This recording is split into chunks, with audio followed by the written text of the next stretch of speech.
Welcome to Alchemy. My name is Dennis William Hauck, and together we will explore the ancient mysteries of alchemy. The roots of alchemy can be traced back to a single document known throughout history as the Emerald Tablet, said to have been brought by mysterious visitors to Egypt over 12,000 years ago, a time the ancient texts referred to as Zep Tepi, when godlike beings roamed the earth. This epic, before 10,000 BC, is a specific time when flesh and blood gods roamed the earth. They needed food and shelter, and they moved about in the heavens in boats, according to the ancient papyri. These are the Nephilim, mentioned in Genesis, literally those who came down, or the Elohim, who made Adam after our image. The Sumerians called them the Anunnaki, those who came from heaven to earth. Ancient texts from around the world refer to this remote epic that took place sometime before the Great Flood, and they all describe the same godlike beings who came to earth and established their kingdom here.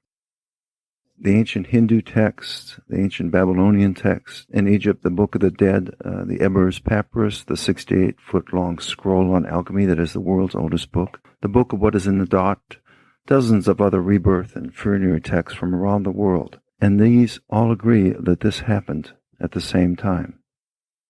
So there's mounting evidence that mysterious visitors came to our planet and brought with them a powerful spiritual technology, which they passed on to future generations in a time capsule of wisdom that became known as the Emerald Tablet. This document dates from a time of perfection, the Garden of Eden myth in nearly every culture on the planet. It was a time when one true philosophy existed for the whole world, and all that is left to us today are just fragments of that archaic tradition. Ancient monuments from around the world were built to honor this tradition. Current Giza monuments were built to preserve and honor these sacred ruins that existed at one point on the plateau. Imhotep, the builder of the first pyramid, received the design from a messenger that descended from heaven to the north of Memphis. Many pits were found on the Giza Plateau that show that pre-existing structures were there. There are many foundations from huge structures that existed on the plateau at one time before the pyramids were built. Eric von Däniken has estimated some of the foundations on the plateau to be over 12,000 years old. Graham Hancock and Robert Brevall has dated the Sphinx back to 10,500 BC based on weathering and water erosion and stellar alignment. In fact, if you've been to the Giza Plateau and you've seen the Sphinx, you know that the body is much more ancient than the head. In fact, the head does not fit. It is much too small for the body of the Sphinx and has obviously been recarved from a pre-existing head or replaced. These are obvious things that our Egyptologists around the world are still sticking their heads in the sand. It's time for us to acknowledge that tradition. But what is this Emerald Tablet that contains a summary of all this ancient wisdom that is the source of all these sacred traditions on the planet? The author of the Emerald Tablet acted as a liaison between the people and what the early Egyptians called the Group of Nine, which was the term they gave to these visitors. His name was Thoth, the god of thought and inventor of writing, mathematics, and music. It is written that Thoth, knowing a great flood was about to inundate the planet, summarized the visitors' teachings in two great pillars to serve as time capsules of wisdom.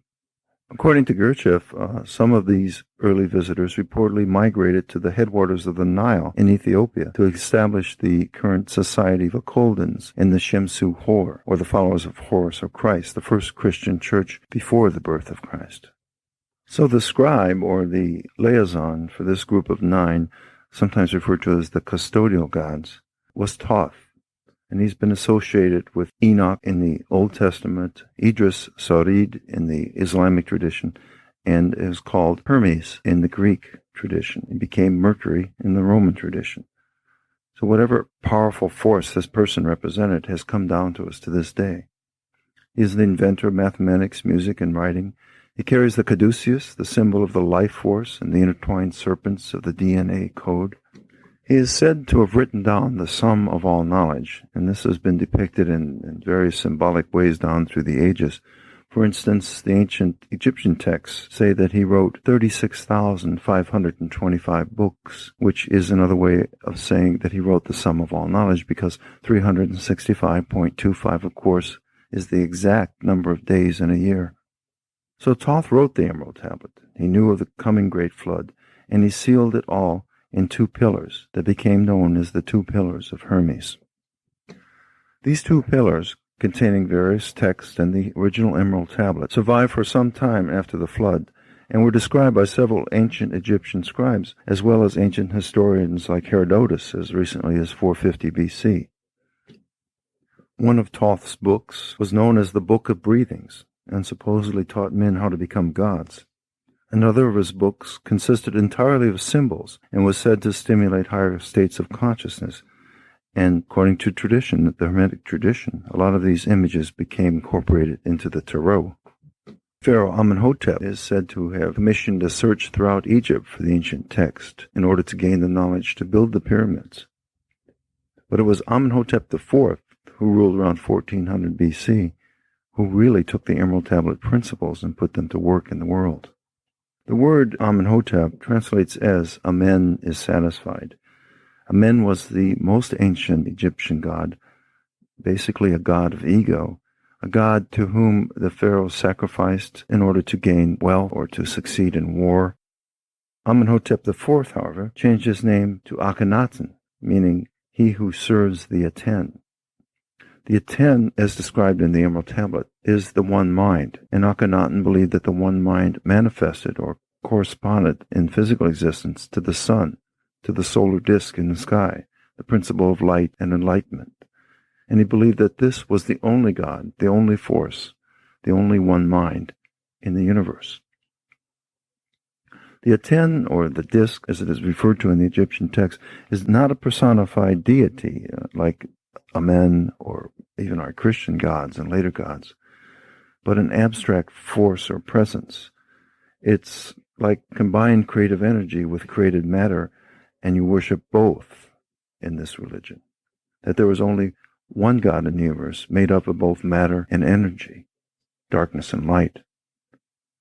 And this principle of living in truth and acknowledgement to this relationship between you and the universe, and the one mind and the one thing of the universe, became the principle of Egyptian society during Akhenaten's reign. In the art of Akhenaten, we see many different changes in the style from the previous laid-back, staid Egyptian art. There are more realistic scenes. It's not stiff and lifeless as we associate with the Egyptians, but he showed actual scenes of people in everyday life, of his daughters on his knees, and everyday life in Egypt of him kissing his beautiful wife, Nefertiti. Akhenaten, however, unfortunately, was not the most handsome man in the universe.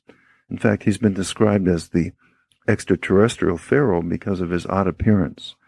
He had spindly legs and spindly arms, and as if he's spent a lot of time in a gravity-free environment. He had a huge, protruding belly with wide hips and a very elongated head, almost a cone-shaped head. So he was a very odd-looking guy, but a very fearless fellow, too, because he applied these principles without regard to the ancient traditions.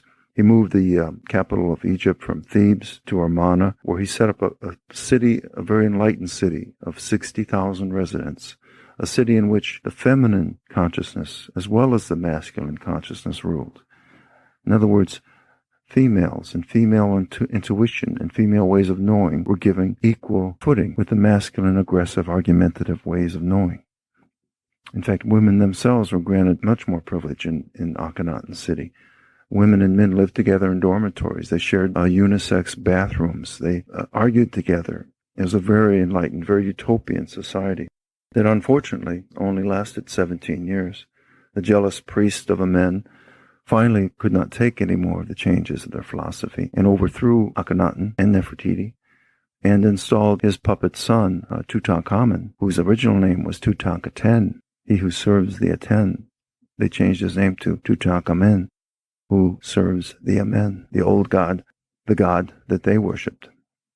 This whole period in our history is extremely important because it was the first instance of a monotheistic religion being established on the planet. Sigmund Freud acknowledges in his book Moses and Monotheism. Harvard Egyptologist Jan Essman wrote Moses the Egyptian and Moses, Pharaoh of Egypt by Ahmed Osman. All have the same theme that Moses was raised in Akhenaten's court and initiated into the Egyptian mysteries of the Emerald Tablet. In other words, Moses was in training as a type of magician in the Pharaonic court, and he took this tradition into the Jewish religion, this monotheistic religion, as they were forced to leave Egypt during this time of turmoil when the priests of Amen were asserting their authority. According to legend, the tablet was given to Miriam, sister of Moses, and she placed it in the Ark of the Covenant for safekeeping.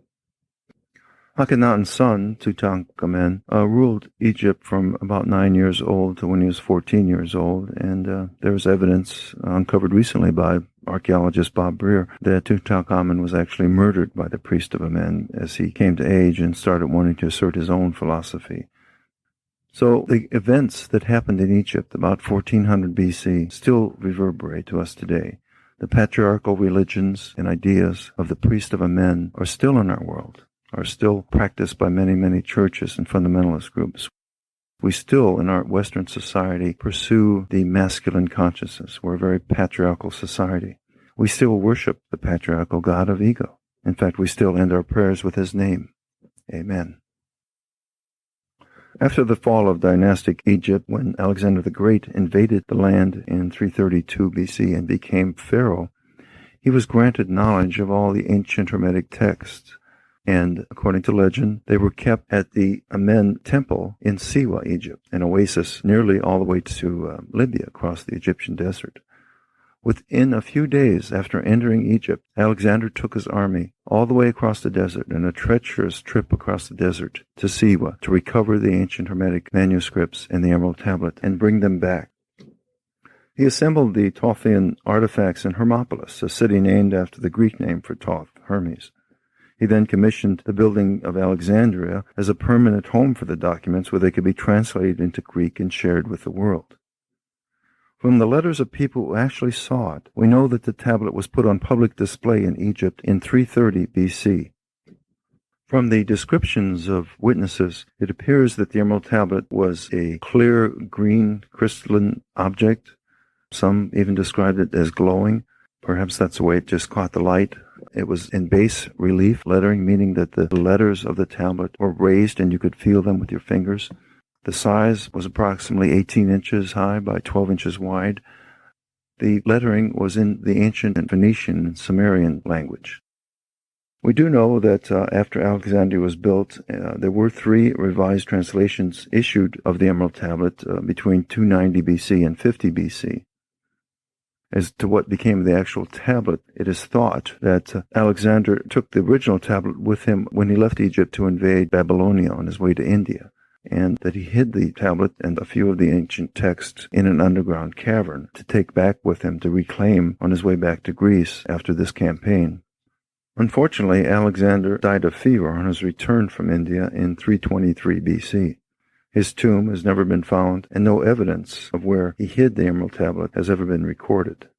So little is known of the tablet or where it was hid until around 32 AD, when a 16-year-old boy found it in an underground cavern in Cappadocia, part of what is now Turkey. His name was Balinas, and he was exceptional from the moment he was born. He was a very advanced child who spoke many different languages. In fact, his father was so disturbed by his son's gift that he thought he suffered from some malady and actually took him to priests and healers. And once he took his son to the high priest in the land and examined him for many days, and the group of priests declared their findings in front of the father and son and many citizens of Tyana, which was the city in which they lived. The priest said that the boy was a god, and he was beyond their ability to judge him. Well, this is not exactly what the father wanted to hear. And there developed a great gulf between the boy and his father. In fact, in later writings, Balinas said that he felt like he was an orphan. He even took to roaming the streets of Tyana, seeking out a father figure, seeking out merchants and travelers or teachers or anyone who knew more than his teachers in the little school to which he attended. One day the boy came upon a marble statue set on a gilded column near the edge of town. The monument itself was very old, and though the common language was then Aramaic, the writing on the statue was in the ancient Syrian alphabet.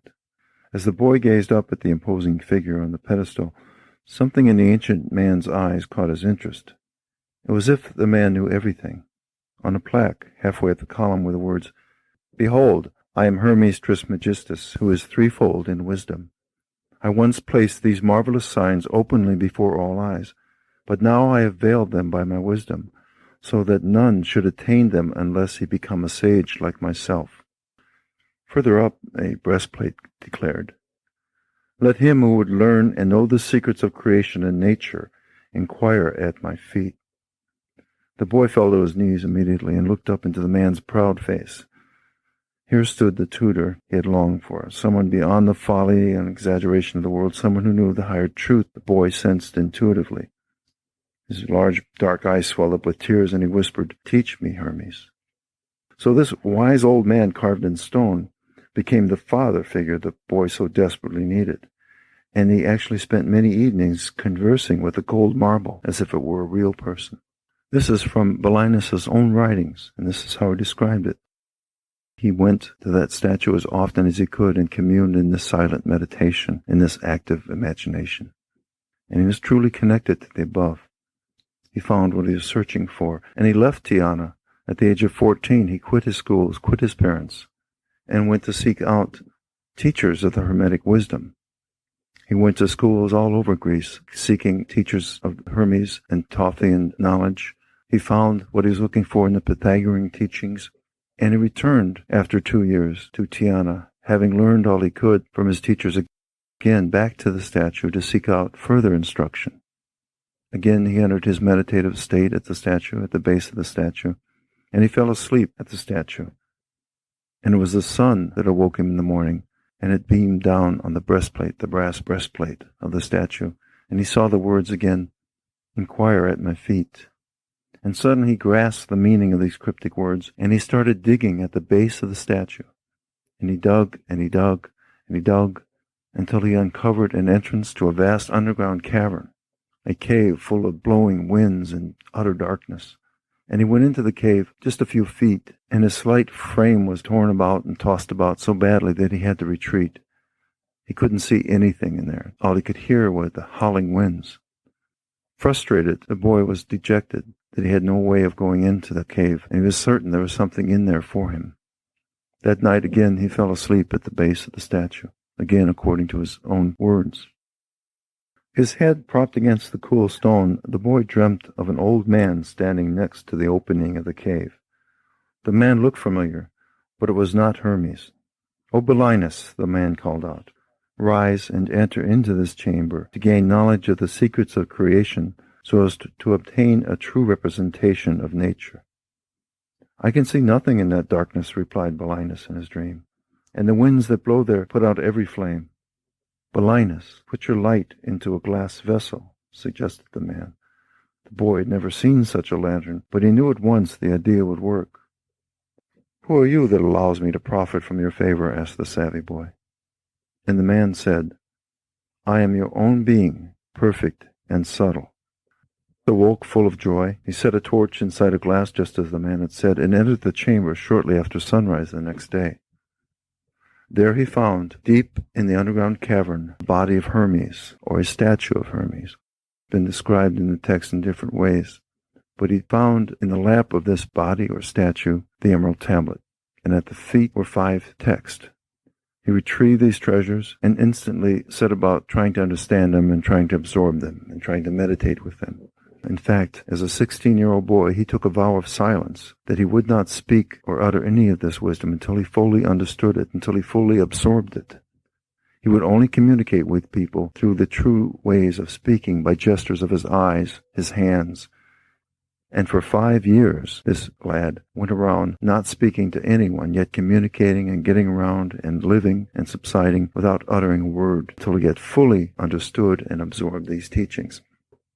When he did speak, a lot of people wished he'd stop speaking, because Balinas set out to travel about the whole world, spreading his news of the Hermetic teachings. He went to the Essenes and Therapeutes and Gnostics and many, many other that went all the way to India and spoke with the Brahmins and shared his knowledge there. His idea was to revive the ancient religions. His idea was that any religion was a valid religion, as long as it was a living religion. Yet any religion that was saturated with dogma and was no longer living and alive to its participants was a dead religion and must be revived. He sought to do that in many, many different ways, in discussions with the priest and also by placing talismans at the altars of the various shrines and churches he entered.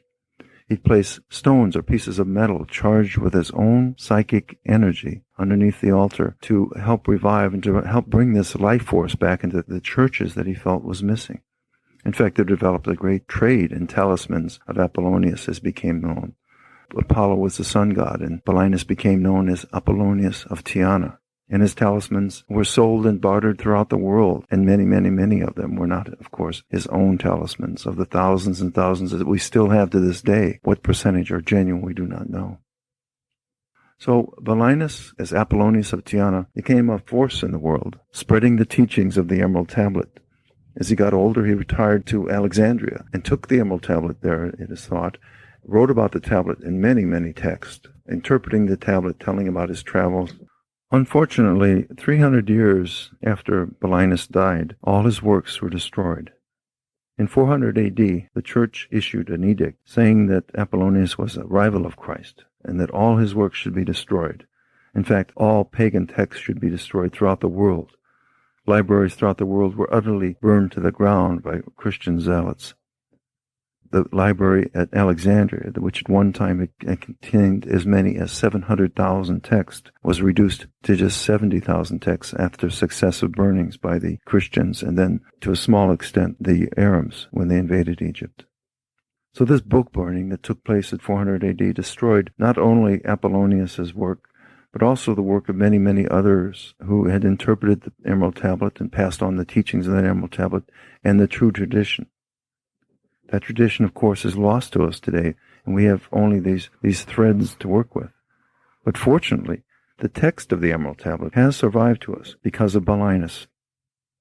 His writings in Alexandria were translated into the Arabian tongue, and these translations survived the book burnings and eventually made their way to Europe with the Moorish invasion of Spain. They were then translated into what we have traced as at least 3 Latin translations of the original Arabian text, and these spread like wildfire throughout Europe, igniting the gnosis of alchemy. This is what we think the Emerald Tablet said. In truth, without deceit, certain and most veritable, that which is below corresponds to that which is above, and that which is above corresponds to that which is below, to accomplish the miracles of the one thing. And just as all things have come from this one thing, through the meditation of one mind, so do all created things originate from this one thing, through transformation. Its father is the sun, its mother the moon, the wind carries it in its belly, its nurse is the earth. It is the origin of all, the consecration of the universe. Its inherent strength is perfected if it is turned into earth. Separate the earth from fire, the subtle from the gross, gently and with great ingenuity. It rises from earth to heaven and descends again to earth, thereby combining within itself the powers of both the above and the below. Thus will you obtain the glory of the whole universe. All obscurity will be clear to you. This is the greatest force of all powers, because it overcomes every subtle thing and penetrates every solid thing. In this way was the universe created. From this comes many wondrous applications, because this is the pattern. Therefore am I called thrice greatest Hermes, having all 3 parts of the wisdom of the whole universe. What is the Emerald Tablet telling us? It speaks in extremely generic terms about the relationship between mind and matter, and divides reality into 2 corresponding areas called the above and the below. The above is the subtle realm of light, imagination, and pure thought, where all things originate from just one mind. The below is the gross realm of darkness, matter, and sensation, where all things originate from just one thing. Creation results when the one mind projects a thought form, or archetypal ideal, or vibration of the word into the chaos of the one thing. The below is the realm of the mirad things, the many, many, many things that originate from duality. It is the manifested realm, the body-centered realm. It exists on the gross or physical level, driven by bodily energy. It is past-oriented dealing with artifacts of memory, trauma, abuse memories on the personal level, and the elements below are tied to the material realm. Earth for the alchemists on this level was like a tabernacle of memory. Water was often called the tears of the earth, and air the breath of God, and fire the hearth of spirit. All these elements manifest on the earth. The above is the unmanifested realm, the mind-centered realm of imagination. It exists on subtle or pranic or key energies. It is future-oriented and transpersonal. The elements above are sulfur, which is our soul determination and will, our feelings, the chaotic one thing, and mercury, our spirit, thought, Thothian ways of knowing, discovery, and nerves even, and ganglia in the brain, in the physical realm.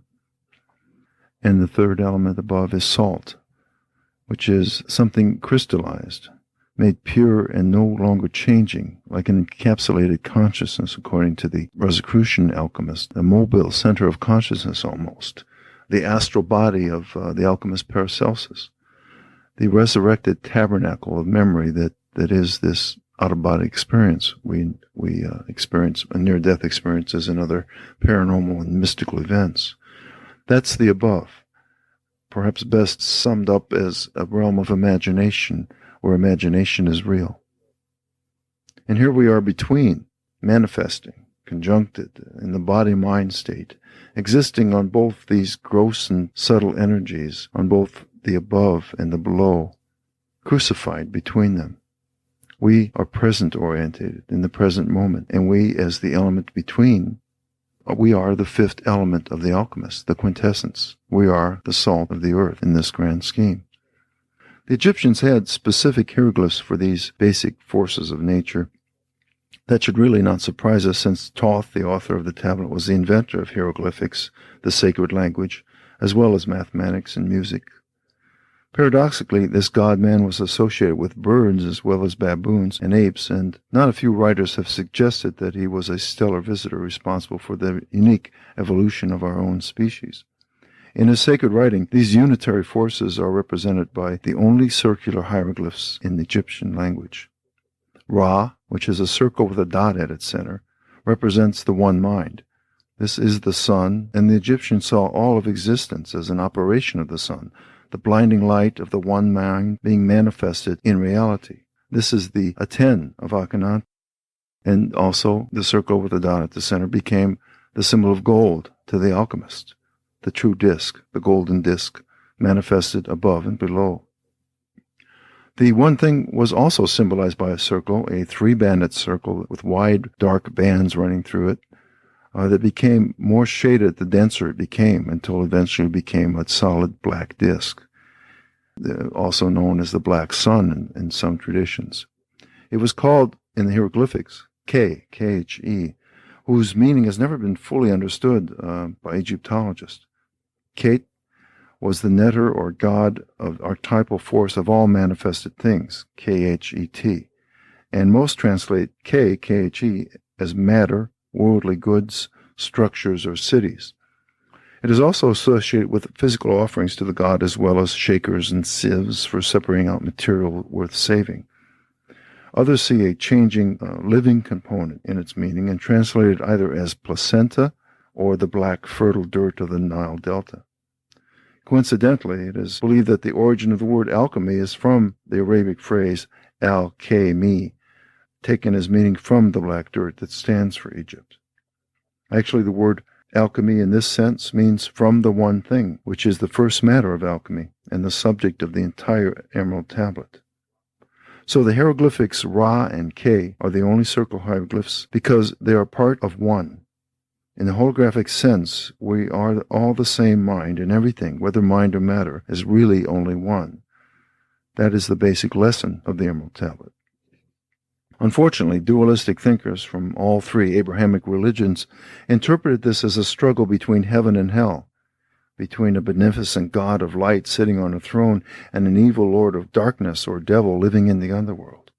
The tablet, however, was not written by moralists seeking to control people's behavior, but by seekers of truth, and its primary message was that all is one.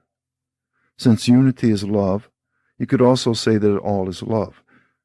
In other words, the universe is really a unified whole in which the powers of light and darkness work together to bring life and spirit into matter. The early church fathers actually embraced the tablet to support the idea of one God and fight paganism in the Middle Ages. However, the tablet soon proved too extreme in its monotheism. The church needed the devil to control people's minds. Moreover, the tablet suggested anyone could reach the divine mind in the privacy of their own homes. And that went certainly against the view that divine power was distributed down through the office of the church to the people. The tablet presents a view of an evolving universe that is becoming more and more alive and aware, in which the one mind and the one thing are becoming one. The symbol of this paradoxical process of creation out of chaos, and of the emerald tablet itself, as we noted, is the Ouroboros, the snake eating its own tail. The Ouroboros is the engine that drives reality. It is this tension between opposites depicted in the yin-yang symbol of dark and the light with the seed of each, and yielding and penetrating one another continuously. The Ouroboros was often shown with a dark belly or a light top, or red and green, in a dualism of colors, or perhaps it had wings above and feet below, always showing that it incorporated these two opposite trends in the universe. The one statement from the Emerald Tablet that most of us are familiar with is, as above, so below. And it is through this doctrine of correspondences that alchemy exists. The idea is that we are a microcosm of the whole universe. Within us are mirrored the same forces of creation and change. By consciously working with the chaotic power of the one thing that is our very souls, we can actually change our own personal reality. And as the Emerald Tablet even gives us a step-by-step formula for doing that, it became the source document of the alchemist. The medieval alchemists had a copy of the Emerald Tablet hanging on their laboratory walls, and they were constantly referring to the secret formula of transformation it contained. This seven-step emerald formula is the most powerful formula in alchemy, a way to work in harmony with the primordial pattern of the whole universe. And basically, this formula shows us how to work with the building blocks of reality by identifying four deeply embedded or archetypal principles called the elements. By learning to work with the elements, inside and out, the alchemists became masters of transformation. This emerald formula works with seven basic operations in alchemy, which are laboratory operations as well as spiritual operations, as well as psychological operations. In other words, the alchemists worked on three levels of reality at all times. They worked on the physical level, they worked on the mental level, and they worked on the spiritual level. And no change in alchemy was permanent or complete unless it was accomplished on all of these three levels. That is the glaring difference between alchemy and modern chemistry. Modern chemistry concerns itself with just the physical level. The alchemists worked often simultaneously on all three levels. The emerald formula consists of these seven consecutive steps that are performed on the matter at hand, whether that matter be something in the laboratory, something in your own psychology, or your own soul that you're working on. While it's not the goal of this particular tape on the Hermetic tradition to work with these steps or to meditate and do the operations with them, that's covered in the manuals and other tapes, I will give a cursory explanation of each step. The first step works with the element fire, and it's called calcination. And calcination is the heating of a substance in a crucible or over an open flame until it is reduced to ashes. That is what the word calx means, and our word calcium and calcify comes from that root word. Psychologically, this is the destruction of ego and our attachment to material possessions. This is usually a natural humming process as we are gradually assaulted and overcome by the trials and tribulations of life, though it can be a deliberate surrender of our inherent hubris gained through a variety of spiritual disciplines that ignite the fire of introspection and self-evaluation. But the first step is always the uncomfortable step of destroying that which existed before, whether it is our own ego or some matter or material that we've accumulated in the laboratory. This is true in all levels that we look at. When I work with organizations, the starting point is to burn down or to attack the existing bureaucracy, because the bureaucracy in an organization, this hierarchy of habit, is the ego of the organization that takes over and runs it. Dissolution is working with water, the next step in alchemy. It's dissolving the ashes from calcination in water. It is a further breaking down of the artificial structures of the psychologically, by total immersion in the unconscious or irrational or feminine, rejected part of our minds. It is, for the most part, an unconscious process in which our conscious minds just let go of control and allow the surfacing of buried material. It is the opening of the floodgates and generating new energy from the waters held back. It often involves muscle therapies and things that are bodily orientated therapies and alchemical massage. Separation is the next step in alchemy, the third step, and works with air to filter and isolate the components from dissolution, and then discarding any ungenuine or unworthy material. This is the rediscovery of our essence and the reclaiming of dream and visionary gold previously rejected by the masculine, rational part of our minds. It is, for the most part, a conscious process in which we review formerly hidden material and decide what to discard and what to integrate into our refined personality. Much of this shadowy material are things we are ashamed of or were taught to hide away by our parents, churches, or schools. Separation, then, is letting go of self-inflicted restraints to our true nature so we can shine through. Conjunction is the fourth step and kind of the turning point in alchemy in this process. It's associated with earth and manifestation. It is the recombination of the same elements from separation into a new substance. The empowerment of our true selves, if you will, the union of both the masculine and feminine sides of our personalities into a new belief system or an intuitive state of consciousness that incorporates both the intellectual side and our feeling side. The alchemists referred to it as the lesser stone. The Egyptian alchemists called it the intelligence of the heart. And after it is achieved, the adept is able to clearly discern what needs to be done to achieve lasting enlightenment, which is a union with the overself or the higher mind. And often at this stage, and psychologically, synchronicities begin to occur that confirm the alchemist is on the right track or even guide him. With this turning point in the operations of alchemy, we enter the last three stages, the stages that take place in the realm above, in the realm of imagination, in our minds, in heaven, if you will.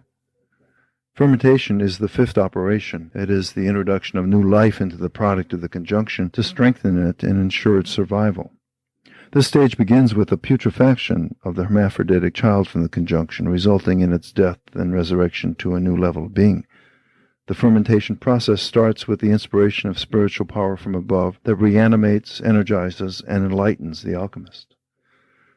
It's just like the natural fermentation process of wine, for instance, or any other product that starts with this putrefaction, this rotting away and decaying of the previous material. And out of this material comes fermentation, when spirit or alcohol is produced, and the wine results from the crushed grapes. So out of the blackness of this putrefaction comes the yellow ferment, which appears like a golden wax flowing out of the foul matter in actual laboratory experiments. Its arrival is announced by a brilliant display of colors and meaningful visions in the alchemist himself, called the peacock's tail stage. Fermentation can be achieved through various activities that include intense prayer, desire for mystical union, breakdown of the personality, transpersonal therapy, psychedelic drugs even, and deep meditation. Fermentation is living inspiration from something totally beyond us. It is a very religious and mysterious experience. Distillation is the sixth step in transformation. It is learning to work with these transpersonal powers that were released during the fermentation stage, learning to ground ourselves, because if we don't, we'll simply be blown away by them. This new life force can take over our whole being. So distillation in the laboratory is the boiling and condensation of the fermented solution to increase its purity. This agitation and sublimation of psychic forces in the individual is necessary to ensure that no impurities from the inflated ego or deeply submerged id are incorporated into the next and final stage. Distillation consists of a variety of introspective techniques that raise the content of the psyche to the highest level possible, free from sentimentality and emotions, cut off even from one's personal identity. But it's a very powerful process and relates to the objective experience of understanding how to do something. In Western culture, it's our tradition of science and the scientific approach. Distillation, in effect, is the purification of the unborn self, all that we truly are and can be, and raising it to a level where we can actually work with it. Coagulation is the final step in the Emerald Formula. It is the precipitation of the purified ferment from distillation process in the laboratory. It is first sensed as a new confidence in the individual that is beyond all things, though many experience it as an actual second body of golden light, a permanent vehicle of consciousness that embodies the highest aspirations and evolution of mind. Coagulation incarnates and releases this ultima materia of the soul, which the alchemists also referred to as the greater or philosopher's stone. Using the magical stone, the alchemists believed they could create an elixir that would cure all diseases and heal all wounds on all levels, on the physical, on the mental, and on the spiritual. That is really all the time we have on this tape to deal with the Emerald Formula, because it is such a multi-level process. But that gives you an idea of how these processes kind of go on the physical, mental, and spiritual levels. If we really want to understand the Emerald Tablet in a short time and try to pick up its principles internally as well as intellectually, we can use a process that was really perfected by Carl Jung, who had one of the largest collections of alchemy books in the world. It's called active imagination, and I describe such an encounter with Hermes himself in my book, The Emerald Tablet, Alchemy for Personal Transformation. This method of active imagination is the same method used by those who composed the Corpus Hermeticum, and those impassioned treatises were also attempts to elaborate on the meaning of the Emerald Tablet. All we have to do to achieve this state of mind is to imagine what it would be like if we could corner the mercurial Hermes and get him to come back to the modern world to answer a few questions. So imagine in your own minds that we are about to enter a great inner chamber or cavern. We open the doors, and as our eyes adjust to the brightness, we notice that everything is pure white. The floors, walls, and ceiling are all uniformly white, and it is impossible to discern any corners or even to determine the shape of the room. The only identifiable object is a massive golden cube at the very center. The metallic monolith towers over us and must be at least 12 feet on each end. As we approach, electricity fills the air and tiny sparks start shooting out from the empty space above the cube. Before our eyes, the sparks coalesce into a hovering box of lightning, a cube of diamond-white light that hangs suspended well above the solid cube on the floor. Between the two, a pinkish vapor forms, and then splits like a silken veil to reveal the tall figure of a man. The man is taller than any mortal and bathed in a shimmering greenish light. As he materializes before us, his body is transparent for a few seconds, and his heart and brain can be seen, pulsating and radiant. We watch as his heart transformed into an ibis bird, and his brain into a gleaming emerald, but his flesh soon takes form, concealing those inner treasures. Finally, flowing robes of deep blue and yellow envelop him, and golden sandals appear on his feet. He is crowned with a purple cloth turban emblazoned with the solar disk, resting in the cradle of the crescent moon. In his left hand he holds a fluttering winged staff entwined with 2 hissing serpents. The man pushes the intimidating staff towards us, all the while gazing intently into our eyes. His stare is not harsh nor arrogant, but full of simple wisdom. He then speaks in a dignified yet benevolent voice. I am thrice greatest Hermes, son of the divine, the messenger uniting superiors and inferiors, and their union is in me as it is in the one mind. How do we strike up a conversation with this kind of being? Just how openly will this secretive, contradictory man-god answer our questions? We start with something that has mystified philosophers for centuries. You call yourself thrice great, but what is your real name? By Hermes you know me, because that is the 1/3 I have chosen to show you. But I am truly 3 times Hermes, an eternal spirit who exists on all three levels of creation. Now am I embodied between the above and the below, although I speak not to you, but through you, for together we are of one mind. Tell us how we can be of one mind if you have your thoughts and we have ours. If that were true, we wouldn't need to question you. We are all of one mind, though it has not yet dawned on you, and all questions and all answers are known to the one mind, thus known to you. Yet your sight is veiled, and you perceive only the shadows and not their source. I speak from the light, as one who has seen, and though residing in shadow and in light, we are still of one mind. We mean no insult, but why should we believe you? After all, you are known as a notorious trickster. To trick those who hide is no deceit. Some of those who are foolish or fearful may even enter into the light and see with their own eyes and verify these truths themselves and finally serve the alchemy of their being.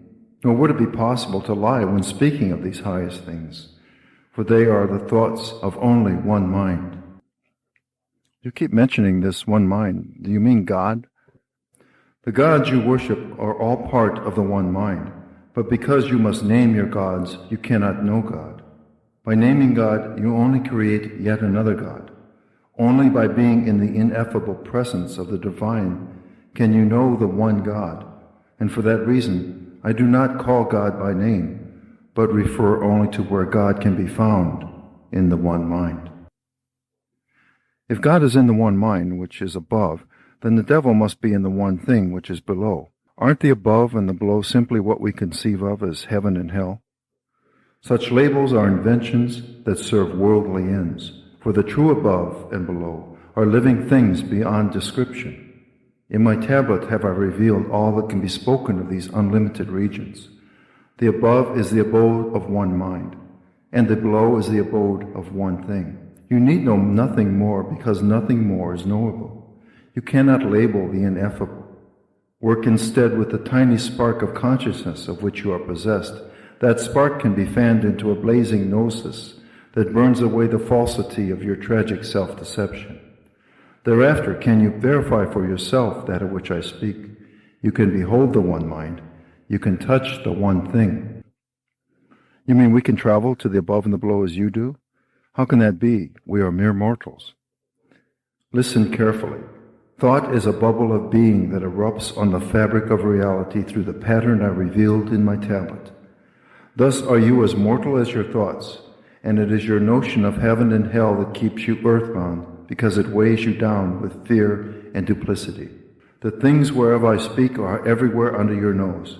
You have only to reach out to touch them. But out of your arrogance have you denied the one mind, and out of your fear have you desecrated the one thing. What hope is there for us to change our thoughts and rid ourselves of arrogance? It is the nature of mankind to behave this way, and has been for thousands of years. The only hope for mankind is the alchemy revealed in my living tablet. But be not mistaken, the alchemy of which I speak is working with your seemingly valueless thoughts and feelings to refine them, to operate on all levels with the same force with which they work in the divine mind. In truth, all you are and all I am is thoughts and feelings, yet all thoughts are from just one mind, and all feelings are in just one thing. Therefore your consciousness is both a part and a whole. Know that the one thing within you is your chaotic feelings, the rejected energy that can drive your transformation. Know that the union of thought and feeling is like a stone you can carry anywhere, for this intelligence of the heart is everywhere just one thing. If through alchemy we are able to overcome our ignorance and change our beliefs, then how do we actually travel in these wondrous realms? Once your thoughts are purified, the ascent and descent are as natural as breathing, since the above is subtle and the below is gross. The subtlest part of matter is soul, the subtlest part of soul is spirit, and the subtlest part of spirit is God. To travel in these realms, you need only change the density of your thoughts, and by weighing shall you be judged. First you must free yourself from the roots of denial which keep you earthbound, which is the lead of your existence, and invert them into the roots of heaven, planted in the golden light above. Then to become subtler, rid yourself of fear, and follow your lightest thoughts as they rise. To become denser, seek sensation and expression, and follow your heaviest thoughts as they plummet. But do not linger in heaven, my son. On the earth is where your work takes place. For in the rarefied atmosphere of consciousness, thoughts are actions, and all thoughts are in just one mind, and all results are in just one thing. Yet we are afraid to leave the earth and to travel through the realms as you. How can we not be afraid? Fear is great, for it destroys all subtle things and makes lead of gold. You cannot ascend and still have fear, for fear is darkness and belongs to the heaviest part of unknowing. To rise above fear, you must rise above the part of you that is in the darkness, whatever it may be. Look in the deepest of your wounds, for there lies the gold of your being, and though it pains you, you have to excise this luminous metal from the crevices where it has accumulated. Then release this treasure to light of consciousness and follow it as it flies upward and merges with the greater sun, to the place where total knowledge burns forever, where fear cannot follow. There all things will be clear to you in the eternal moment before you return, for you will behold the fountain of fountains, and see the one mind becoming the one thing.